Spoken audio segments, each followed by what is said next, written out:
Di awal film, kita diperlihatkan dengan dua orang petugas pengantar uang dari perusahaan bernama Vertigo. Mereka yang baru saja keluar dari markas, baru saja keluar dari sana. Tiba-tiba mobil mereka dihadang oleh truk yang ternyata merupakan skenario dari perampokan yang sudah tersistematis.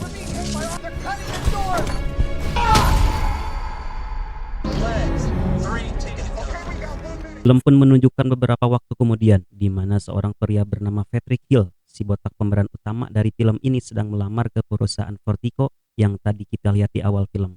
Sang manajer perusahaan tersebut bernama Terry. Dia cukup terkesan dengan pengalaman kerja Hills yang dulu juga bekerja di perusahaan serupa. Selama kurang lebih 11 tahun, ia pun langsung diterima. Orange Delta security was impressive. That was a good company. We lost a couple of guards a while back. Still haven't found the scum who did it. Hills kemudian dibawa ke ruangan lain untuk bertemu dengan rekan kerjanya yang memakai julukan Bullet. Jadi para pengamanan di Vertigo ini semua menggunakan nama samaran termasuk Hills, yang dari sini kita akan sebut sebagai Edge. Singkat cerita, kemampuan lapangan Edge pun dites oleh Bullet, mulai dari kemampuan fisik, menembak hingga mengemudi. Untuk lulus tes, orang-orang membutuhkan nilai 70 dan Edge lulus dengan nilai yang pas-pasan. Let's get you suited. Begitu lulus, Edge pun ditemani Bullet untuk masuk ke ruangan ganti. Berkenalan dengan para pegawai di sana. Terlihat orang-orang cukup sinis dengan kehadiran pegawai baru. Dan by the way, karena Vertigo ini tempatnya penyimpanan duit yang jumlahnya bisa sampai triliunan, makanya setiap mereka keluar masuk terdapat beberapa pintu akses yang cukup ketat. We ain't the predators. We're the prey. Memulai pekerjaan pertamanya, Edge pun ditemani Bullet dan Dave mendatangi beberapa titik hari itu untuk mengambil uang dari berbagai perusahaan. Namun sepanjang perjalanan, Dave tak berhenti menyindir Edge yang ia kira tak tahu apa-apa soal seberapa bahayanya pekerjaan mereka.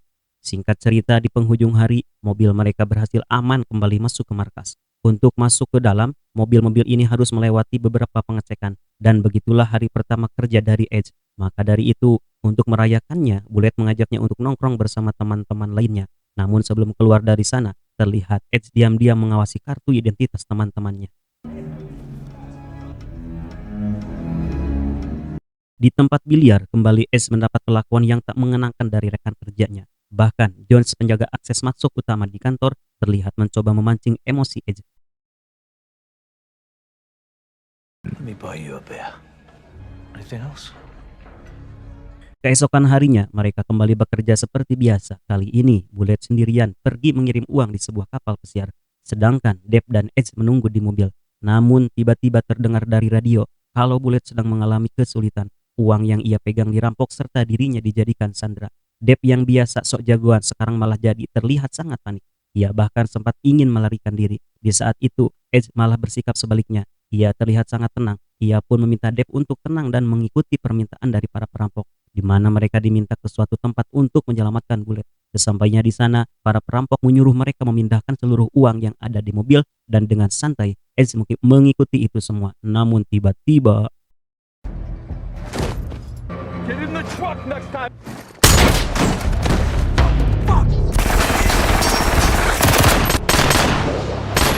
ketenangan Edge dalam eksekusi para perampok bisa dibilang luar biasa. Bahkan Dave yang tadinya sok-sokan hanya bisa terdiam. What knife? Did you make poo-poo? Di akhir aksinya, Edge sempat mengecek satu persatu wajah dari para perampok yang ia bunuh. Akibat kejadian ini, mereka bertiga pun sempat diinterogasi oleh dua orang yang kemungkinan dari kepolisian khusus. Saat giliran Edge diinterogasi, mereka bertanya-tanya bagaimana ia bisa membunuh 6 orang sekaligus tanpa terluka. Belum lagi kemampuan menembaknya sangat akurat dan jauh dari waktu hasil tesnya pas awal masuk. Namun, Edge menjawab dengan santai bahwa itu semua hanyalah kebetulan. Di akhir pertemuan, Edge ditunjukkan video CCTV dari kejadian perampokan yang kita lihat di awal film. Let us know if you think there's any connection between this robbery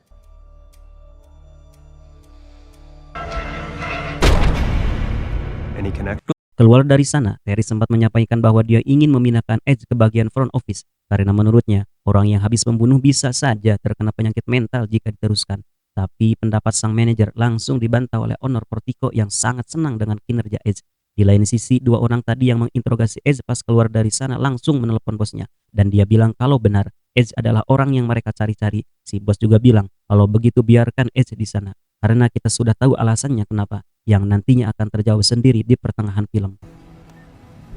Malamnya, seorang wanita datang ke apartemen Edge dan membawakan file rahasia mengenai latar belakang dari tiap anggota pengamanan di Vertigo, serta sebuah file hasil autopsi. Malam itu, ia juga tak berhenti mengulang video terkait tragedi yang sempat dia lihat tadi.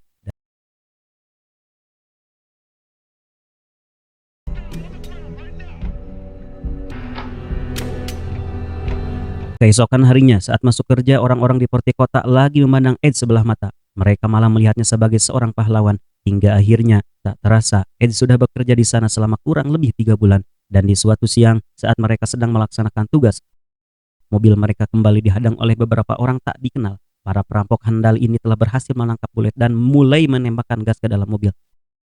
Namun kembali, Edge terlihat sangat tenang dan memilih keluar dari pintu belakang mobil sambil menahan napas. Begitu para perampok melihat wajahnya, tiba-tiba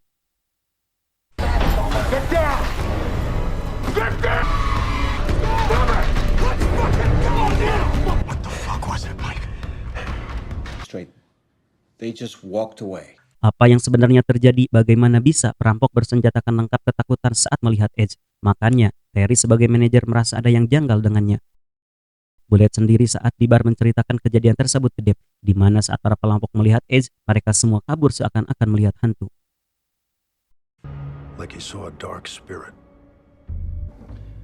He's a dark fucking spirit.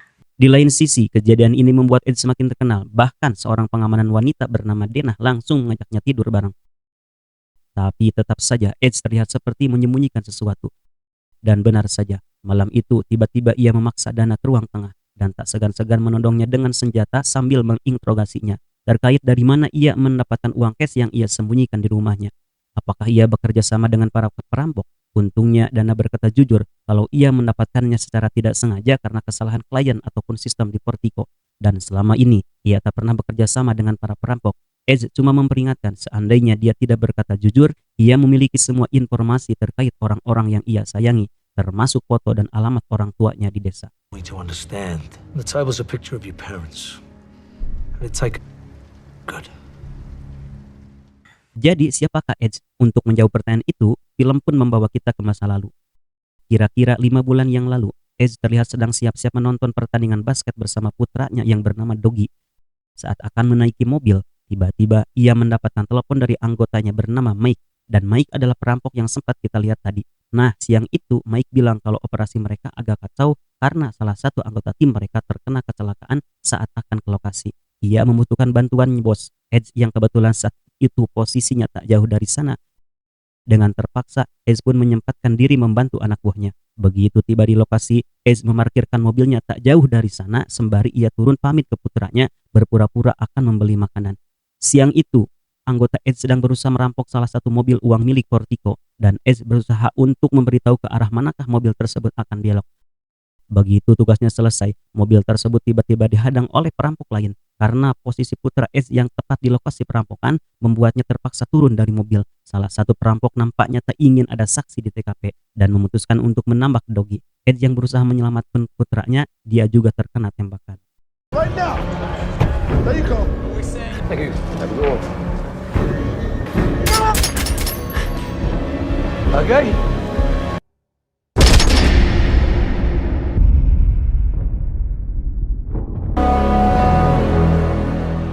3 minggu kemudian, setelah beberapa kali operasi karena terkena 4 tembakan, akhirnya Edge berhasil bangun dari kondisi koma. Sayangnya, putranya Doggy tak semujur dirinya. Doggy adalah putra sematawayang dari Edge. Akibat kejadian itu, istrinya menyalahkan Edge dan menganggapnya sebagai pembunuh anaknya sendiri. Akhirnya mereka berdua pun memutuskan untuk bercerai. Mungkin kita lihat Edge tak meneteskan air mata, tapi hatinya hancur berkeping-keping. Ia pun mulai menyusun rencana untuk menemukan pembunuh putranya, dimulai dengan menemui salah satu agen yang menjadi pimpinan bagi kedua polisi yang menginterogasi Edge di kemudian hari. Berdasarkan keterangannya, polisi belum juga menemukan pelaku ataupun clue siapa yang membunuh anaknya. Namun ia memberikan beberapa list anggota mafia yang tersebar di kota tersebut.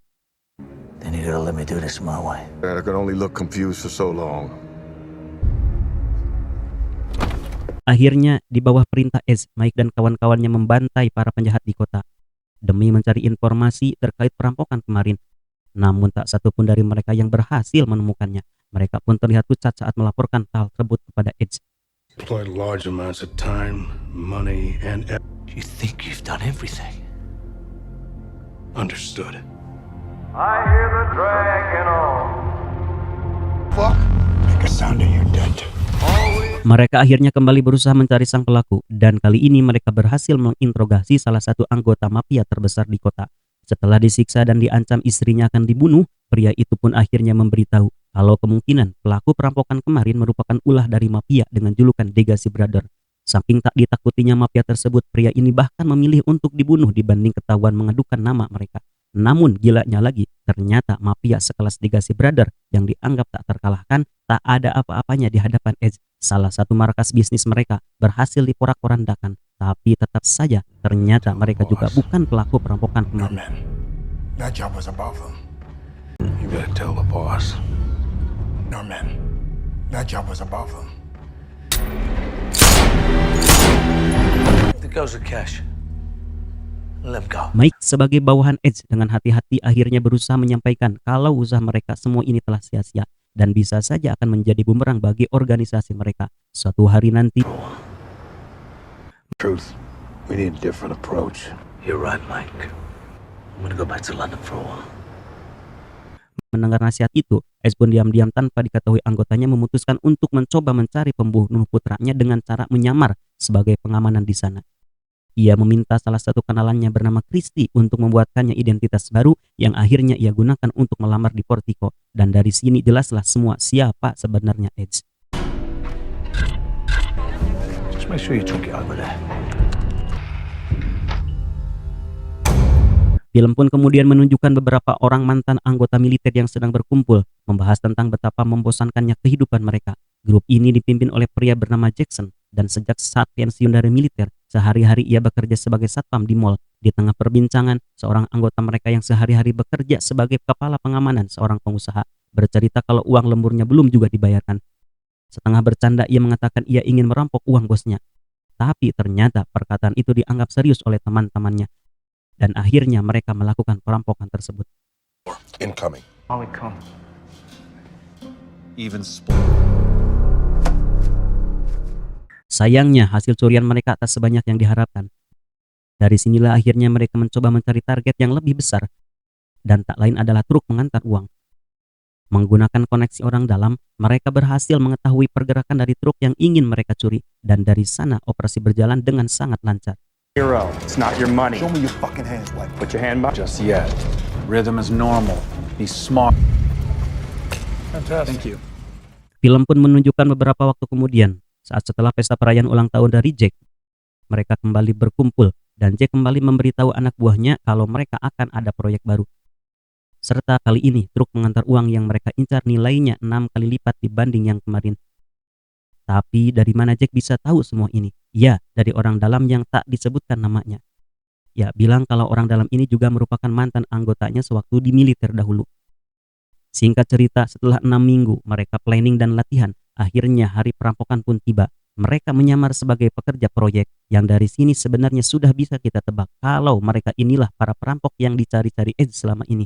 Pas hari kejadian itu, sebenarnya semua berjalan lancar sesuai dengan rencana Jackson. Namun, salah satu anggota yang paling arogan bernama Jen terlihat panik karena pengamanan dari Portico sempat memberikan perlawanan, dan karena wajahnya terlihat oleh Doggy, makanya dia juga ikut dihabisi.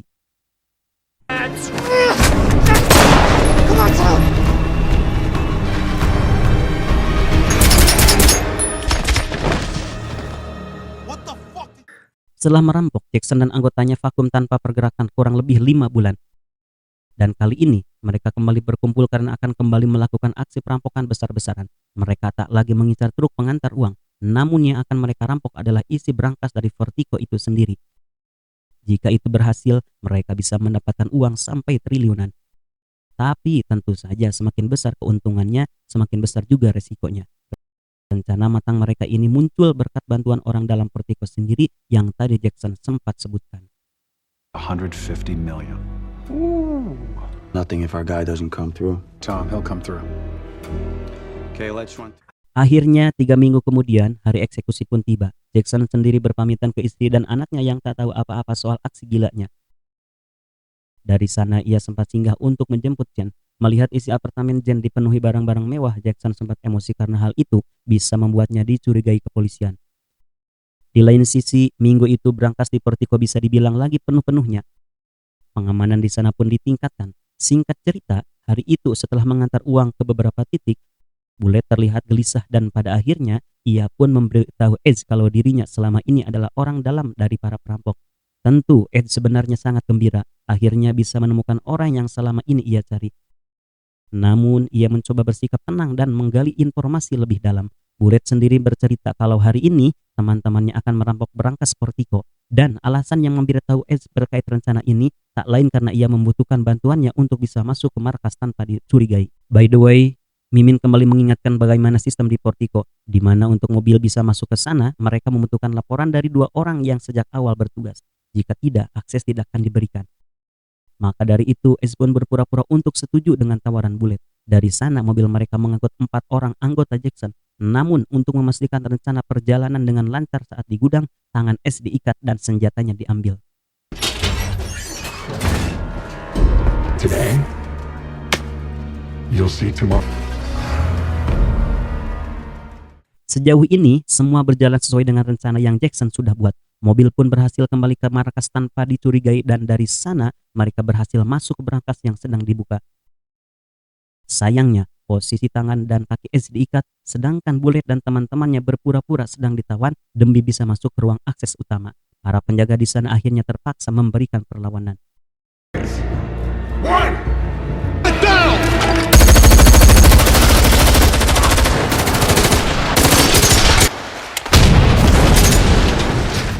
Sekalipun Jackson dan kawan-kawannya mengenakan pakaian anti peluru, bukan berarti mereka sepenuhnya aman dari tembakan. Salah satu seorang di antara mereka pun tumbang, tapi misi berhasil, di mana pintu akses agar mobil utama mereka bisa masuk ke markas berhasil.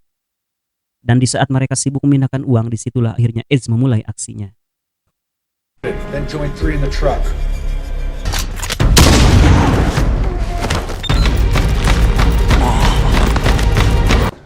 What do you want us to do? Edge juga mengambil pakaian yang musuhnya tak dikenakan. Berkat penyamarannya, ia berhasil membunuh satu lagi anggota Jackson.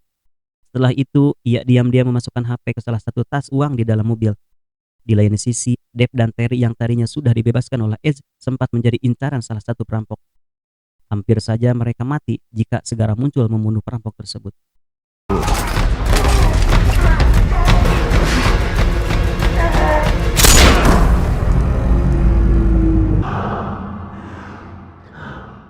Tapi sayangnya, akibat pertarungan barusan, kaki Edge sempat terkena tembakan dan terluka parah. Sedangkan di luar sana, saat ini sedang terjadi perlawanan antara perampok dan pengamanan yang tersisa. Terlihat, Dana dan teman-temannya berhasil menahan Jackson untuk kabur. Tapi yang mereka tak perhitungkan sama sekali adalah Bullet yang tiba-tiba muncul dan menembaki mereka dari belakang. Saat akan naik ke mobil, Jackson dan kawan-kawannya dihujani peluru oleh Edge dan salah satu tembakannya berhasil melukai leher Jackson.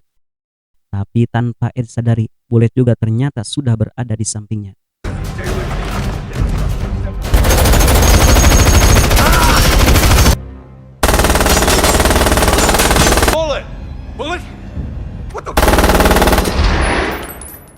Nah, dari sini tersisa Bullet, Jackson, dan Jen. Namun bagaimana mereka akan kabur? Ternyata mereka menggunakan mobil baja Portico. Mereka berhasil menembus barikade polisi. Dari sana mereka mengarah ke sebuah gedung yang mereka semua sudah rancang agar polisi tidak bisa mengikutinya. Sesampainya di sana, tas-tas uang tersebut dipindahkan, sedangkan luka Jackson terlihat semakin parah. Sebenarnya, beberapa hari sebelum eksekusi, Jackson dan anggotanya sempat membuat perjanjian, di mana jika hanya ada satu orang yang selamat dari perampokan ini, dia harus merawat keluarga dari teman-teman yang ditinggalkan dengan membagi uangnya. Tapi Jackson terlihat khawatir jika yang selamat itu adalah Jen. Karena ia terkenal egois dan tak beradab. Dan benar saja, bukannya membantu Jackson melarikan diri, ia malah membunuhnya. Okay, I'll get the boss.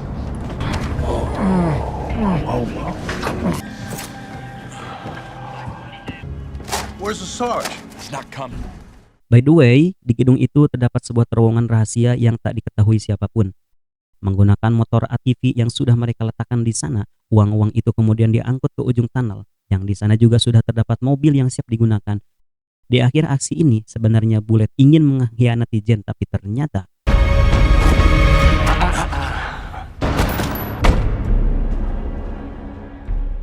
Dan rencana pelarian itu pun berhasil. Tak satu pun polisi yang berhasil melacak keberadaan Jen. Malam itu, sehabis mandi, Jen yang lagi asik minum-minum tiba-tiba dikagetkan dengan dering telepon dari salah satu uang tas mereka. Dan ternyata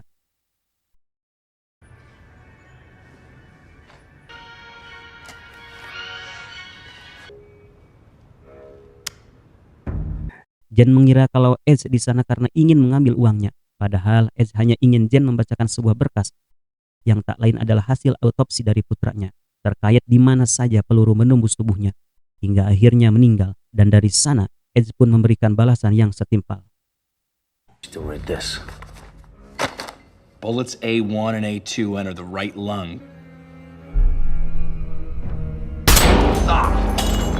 The lungs. His name was Dougie.